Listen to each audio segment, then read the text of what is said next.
Okay, so here is a backwards compatible PlayStation 3. I think this is a 60 gigabyte model in specific. So this is the A01 variant. Yeah, so in this video, I'm just going to go through it outside in and just, look through each of the components and kind of talk about them as much as I can, I suppose. But I think it should just be interesting to see like the console makeup, like what made a PS3 back in the day, 2006, 2007. Yeah, so as you can see on these areas, I've already gone through most of the disassembly, just to, save on time and a bit of editing, I suppose. But yeah, so first off, as some of you may know, there is that hole right there where the security screw is. You need to take that out first. I forgot what size it is, but it's a Torx. But yeah, once you do that, then this panel just slides off. Pull that off, and then where you see these arrows are the areas where you actually have to take out screws, and all of these screws go from plastic to plastic, so they'll look very distinct. They'll have like a rough threading on them. But once you do that, on the A models, there is a little tab in the back here. You pull on it, and then the whole plastic just like pulls up like so. But you want to be careful on the A models because, well, I'll just lift it off completely because I can, but if you do not do that, there will be a board most likely attached in this area. Let me go get that actually. Okay, so this is the board that you will find most likely attached to the outer shell, and also, more importantly, there will be a ribbon cable attached from here all the way down to this other board. The motherboard right there. So yeah, so a lot of these areas there would be some ribbon cables. Yeah, this one loops over and around, and then I'll get to that later. Yeah, this board here is pretty interesting. So for some of you that don't know, the A models, A00, A01, and the C and E model. So the C is the PAL version, and then the E model was also the NTSC version. They all have card readers. So they have 3 or 4 different card readers. I don't quite remember. But they have compact flash, SD card, memory stick, Duo, I think, which the PSP used. You could read those and download to those. And then I forgot what this one over here is. I think it's another Sony proprietary card, but I'm not too sure. Maybe we can check. Oh, okay, yeah, so that one there is for the PSP card, and then there's SD, mini SD, and then compact flash. Yeah, so these PS3, early model PS3s could read a lot of data. You could write to these as well. So, if you had pictures or videos from any of your cameras, you could just, download them straight to your console and view anything there, just completely. I think it was a really cool, like, media focused device, especially back in the day. But, everything now is about games, which makes sense, of course, but it was cool to have all those other capabilities. So on, again, the A model, right underneath, so this board would be sitting something like this, but underneath it is this board, which I will be careful in removing the antenna. Oops. Bring it here. And then this board would also be attached with the ribbon cable, so you just want to be careful. So that ribbon cable connector connects to this one down here. Yeah. So this board over here is also interesting. It's present on most of the early model PS3s, except for, oh no, that's not true. I was gonna say except for the B model, but the B model does have it. It just doesn't have the antenna. If you recall, the B model in NTSC regions only had Ethernet connection, so no Wi-Fi, but it still had this main board chip, this one, and then this Wi-Fi / Bluetooth one. I think it still had this guy, but it was only a Bluetooth radio. Yeah, so this here is the Sony, what is it, the Wi-Fi Bluetooth module, and then also just like Ethernet controller. Yeah, so this board is pretty cool. It's pretty weighty too. Like the ICs that are on this are pretty heavy. Yeah, it's got an interesting shape too. But yeah, move that to the side. And keep going. Move that back there. So what you can see now on the top level is just the power supply. So this one here, I think the early models had two different style of power supply. So technically this one, if you go on some forums, it says like inferior. I don't exactly know why. I guess because it like maybe runs hotter or something. I'm not too sure, but I think that's kind of silly. So let's see what the model here is. Okay, so that string, that large string is, I guess, the inferior power supply, but I really don't think it matters because there's far different issues going on in here. But yeah, this one you can tell right away because it's like a shinier finish. It had screws on the top here, and then the venting were circular holes. And of course the different name. It's also, I mean, it's just a regular Sony power supply. It's the same output, right? Yeah, it is. So right around 380 watts. 363 made in, yeah. So it's this guy. But it's still fully functioning. These will work on any of these early model PS3s. Doesn't matter which model you have, or which model of power supply. The other one, I believe, the one that is more desirable, is called the APS 226. Looks a little different than this. Shape is fairly the same. I think that one's even more common. So if you have one of these PS3s, you most likely have that power supply. So here we have the CD, DVD, Blu-ray player. Also, on the early models, they also played Super Audio CDs, which is super rare. Most people probably don't even know what that is, but look it up. It's interesting. So if I pull this off, I could easily pull this off because I've already taken off the ribbon cable, but there will be a large ribbon cable attached here, snaking back to the motherboard. So this is a pretty special drive. If some of you recall, when the PS3 came out, I think it was the cheapest or one of the cheapest Blu-ray players at the time. So this is an early model slot loading Blu-ray player. And then here's all the circuitry attached. I don't know what each of these ICs do, but there's a few controllers, as you can see. Then this chip here is probably a decoder slash encoder. It's underneath this like heat, what is it, thermal tape, thermal shield. And then some PROMs and DRAM. Yeah, that's probably a DRAM chip for this guys to access.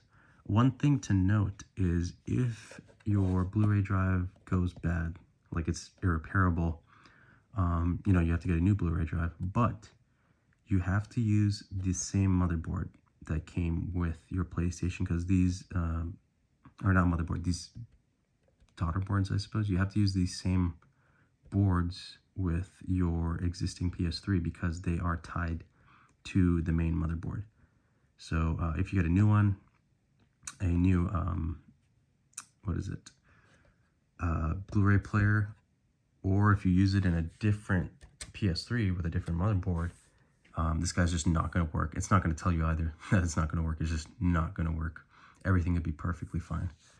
But yeah, you have to disassemble this and attach it into the new Blu-ray drive. So that's how it'll work. So that means if you have an issue on the actual board itself, you're probably SOL unless you know how to flash your, you know, whatever is like linking these two. Unless you know how to flash any of these chips, then maybe you have a chance. Yeah. So we'll keep moving. So here's where you can see the first layer of the motherboard. And yeah, so here's where the power supply connects to the board, and then another connector here for some other lower voltage guys. And then a lot of these ribbon connectors, power connector for the Blu-ray drive, And then here's where you get a glimpse of some of those problem areas. So here is a NEC token 0E128 capacitor. So a lot of times, especially earlier on, these capacitors go bad. And when they do, you can easily get the yellow light of death. And for a long time, the community thought that these were the main point of failure on these early model PS3s. And even I thought that, actually. But it turns out not to be the case. It certainly can be an issue, but it's not the main issue, which I will get into later or soon. So actually, when you're at this stage in disassembly, you want to take out the hard drive. I've already done that, but it's pretty easy to do. There's just one latch, one cover, a screw, and then a latch you can pull back on to take this guy out. If you don't do that, then you won't be able to lift this out of the bottom casing. And then again, on each level, you can see these arrows denoting where a screw lies that you must take off per each level that you get to. And I think most of these are also threading into plastic, so there'll be a coarse threading. Yeah, there's quite a few around. I think there's a few of them, like this one here, you can kind of see the threads. This one goes into metal, so there'll be finer threads. But every now and then you'll come across that. Just make sure you note that. Oh yeah, that didn't go over this board. This board here is the power and eject board.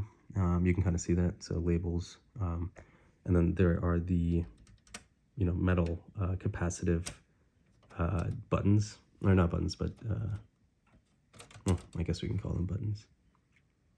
Got a small little controller here, and then here are the, well, if it focuses, the little diodes, the LEDs. You got, what is it, green, red, and blue. Yeah, so there's a tiny little board. It's gonna have a little teeny tiny ribbon cable going from this end to this one on the motherboard. And then it has two screws here and then two screws attaching to the metal beneath it. So that just lifts out like this. And then the little like holder for it also is pretty small. So those two, that's the assembly. Okay, I'm gonna do a bit more deconstruction and then I'll get back. Okay, so I've taken apart the bottom shell. And again, this is the top shell or top cover that we saw on the motherboard earlier. I'm gonna flip it around. And now this is the bottom. So this is the main heat sink. There also would be a large fan here. I took that off. It's pretty large, kind of heavy. So yeah, there's the large fan here, and the fan header is right there, the 3-pin header. And then on these earlier models, you had the two USB connectors here. Or well, two of them, and then each of them has two. So you actually have 4 USB connectors. So yeah. So this is a pretty large heatsink. As you can see, there's 2 parts to it. So there's like two sets of fins is what I'm trying to say. So you have the larger set of fins, which goes across around here. And that's for the cell. So for the CPU, core processing unit. And then you have this, smaller set of fins, which is for the GPU, the RSX. So that also leads into another issue. So technically on these larger PS3s, any of them with the 90 nanometer RSX, that is usually the most common point of failure, and that really can't be fixed. There can be some minor fixes with like, putting the board in the oven or heating it up, that area specifically, or even the capacitors nearby. That'll help it last for, I don't know, a few more days to like a few more months, but there's no real way of fixing it unless you can transplant the GPU with a good working GPU, or if you can Frankenstein it with one of the later model GPUs that have like 65 or 40 nanometer lithography. So that can be done, but it's difficult, and if you don't know how to do it, then it's very expensive. But yeah. So, and then over here is the infamous battery. So I actually accidentally took the header out with the leads, so I have to find a way to reattach that. Looks like it could just go on, there's no soldering required, but this would be sitting something like that. On the board, this battery is required in order for the motherboard to keep time. It also helps sync, or not sync, but what is it? It validates your licenses. So if this guy dies, then you pretty much can't play your digital games. But the fortunate thing is that this guy's not that difficult to replace. You just have to do a bit of disassembly here and then just get to this battery. And as you can see, it's a standard, what is it, CR2032. All right, so here we're getting into more of the meat and potatoes of this guy. This here is the top part of the board again, just without the shield. Yeah, so we can see some more of the capacitors, same ones that I was talking about earlier. And then these are where the main processors chips are. So here's the cell processor, or at least the back side of it, underside of it. And then here is the underside of the RSX GPU. And then some power delivery lines and, you know, EEPROMs and, yeah, mainly just power delivery, voltage, regulators. And then, you know, this, you know, you can see all these like lines going around here, these circuits, wires actually on the PCB. So this will lead towards the RAM pools and then closer to where the hardware is for the PS2. Yeah, just looking around, here's where the Southbridge chip sits underneath. And then here's another connector. This is interesting. So this is where another connector could go, but Sony didn't install anything here. And then all along the edges of the board, the copper, you can see that's just ground. So all of it is local ground. So yeah, I'm gonna flip this over, and you know, now we have the main chips. So these are actually delidded, sorry, and they still have some thermal grease on them.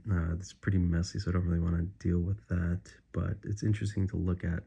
So there would be a large IHS, a large shield on top of these that says cell, and then here it says RSX. They're about the same size as these chips, you can see, but those are just heat spreaders. But underneath you find the actual chips, the actual dies. So here's the cell die. It's just a single monolithic die. This is the IBM cell architecture. I think it had 8 of the SPEs or SPUs, but on the PS3, only 7 of those were active. And then it had a separate dual core cluster, I think running at around 3.2 gigahertz. So what's interesting, actually, I'll take the shield off soon. Oh, and also before you take this part of the shield off, there's going to be 2 tiny screws for the hard drive bay that you need to take off before you can lift this whole guy off. But anyway, yeah, I'll do that soon. So here's the RSX, the 90 nanometer one. You can see it's kind of like blue. That happens with heat cycling, and then the cell gets kind of like a slight red tinge. That's you know, it's normal, it happens. But if it's like really blue, kind of like this, then I guess you can kind of tell that it's reaching the lifetime of the chip. Like, I mean, the color doesn't really tell you that, but it just tells you that it's been through a decent amount of heat cycles. And the main issue with these guys are these GPUs. And yes, this guy is dead. Yeah, so the interesting thing about these 2 chips and the PS3 in general is that they didn't share a pool of RAM. They each have their own separate RAM. So on the RXX, the RAM chips actually lie on the package die, which is really interesting. There's 4 of them. I think they total to around 256 megabytes. So all of your games ran on that much RAM for graphics. So I'm gonna lift this shield off to see some more. Yeah, and then the cell had its own pool of RAM, which is right over here. Yeah, completely separate. I think this is also 256 megabytes. So all in total, that's 512, or like half a gig of RAM, but that's a separate half gig. So, you know, 256 megabytes for CPU and GPU, which is very abnormal these days. All consoles nowadays use, you know, RAM pools for both the CPU and the graphics and everything. So here you can see some more of those capacitors and then the inductors and regulators attached to them. So this is all the power delivery side. Likewise here for the GPU. And then this power delivery side for this guy. So this guy is special. This is what allows the hardware backwards compatibility with PS2 games. So this is, actually let me flip it around. So EE plus GS, that means emotion engine plus graphics synthesizer. So the PS2 also had its own names for the CPU and GPU, kind of like the PS3, Cell and RSX. So on these guys, it was emotion engine and graphics synthesizer. So this chip specifically, I think, was used in the slim PS2s because this is a single package with both chips attached. Oh, and actually, if you can read that, let's see. Yeah, 2003. Wow. So this was diffused right around then and packaged.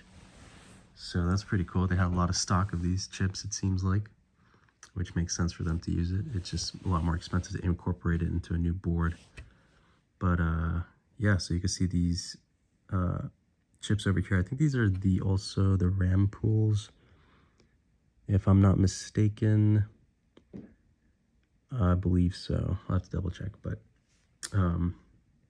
yeah, this is what allowed the PS3, at least the backwards compatible, or the hardware backwards compatible ones, to play PS2 games.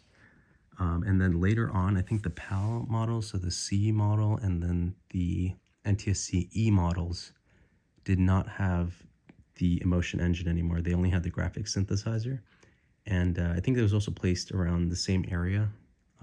You just had less components on the board, but you could still play PS2 games. It's just that the emotion engine was actually being emulated by the Cell. But on the E and C models, you can't play as many PS2 games as you can on the A, B, or yeah, just the A and B models.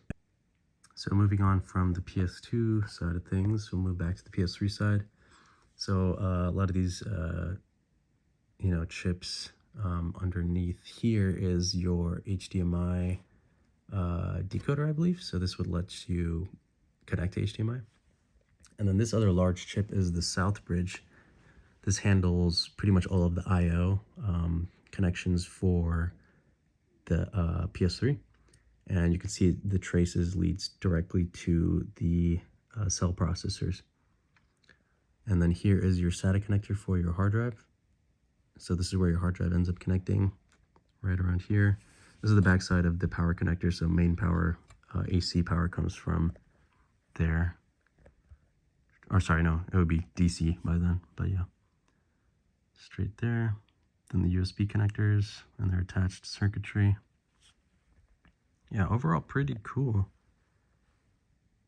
There's a lot going on this board. Oh, here's the buzzer. So when you turn on and off the PS3, that's what makes the sound. Yep. And that's pretty much it. Yeah, again, a lot going on. Pretty cool, especially for the time period. And if you have one of these in working order, they are a unicorn.